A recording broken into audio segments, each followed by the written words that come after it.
ஆண்டவராகிய இயேசு கிறிஸ்துவை தன்னுடைய சொந்த இரட்சகராக ஏற்றுக்கொண்ட தேவ பிள்ளைகள் யார் யாரோ அவங்க எல்லாரும் கர்த்தருக்கு பயந்து நடப்பார்கள். கர்த்தருடைய வசனத்திற்கு பயந்து நடப்பார்கள்.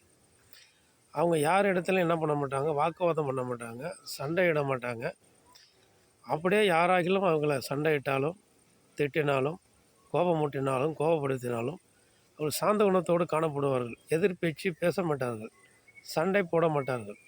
ஏனென்றால் அவர்கள் அமைதலோடு போயிடுவாங்க. அதை அவர் சகித்து கொள்வார்கள், அதை ஏற்றுக்கொள்வார்கள்.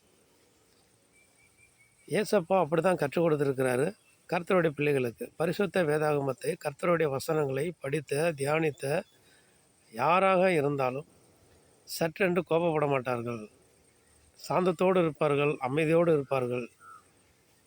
அவருடைய முகத்திலே ஒரு தெளிவு காணப்படும். அவருடைய முகத்திலே ஒரு சமாதானம், ஒரு சந்தோஷமும், தேவனுடைய பிரகாச ஒளியும் அவருடைய முகத்திலே தெரியும்.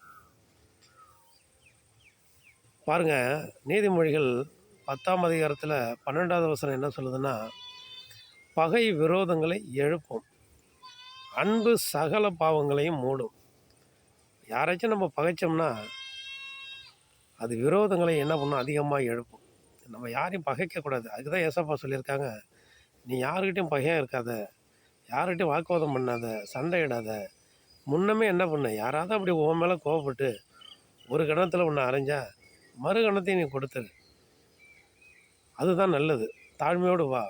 நீ திருப்பி யாரையும் அடிக்காத, திருப்பி யாரிடையும் சண்டை போடாத என்பதற்கு தான் அது அடையாளம்.